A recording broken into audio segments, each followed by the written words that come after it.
First Lake Erie smallmouth of the year. Just got here. Nice one. Good way to start off.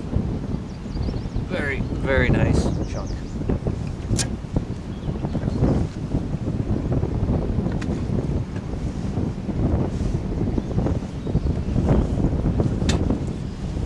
We got here to Erie Bay today. Lake Erie. And started fishing a lot windier than I thought it would be up here today. Wind's ripping out here. I can't even get to the spots that I want to get to. But hopefully that's going to calm down later. We're going to get to them. Hoping to catch fish off beds today. And let's just hope this wind calms down so I can fish a little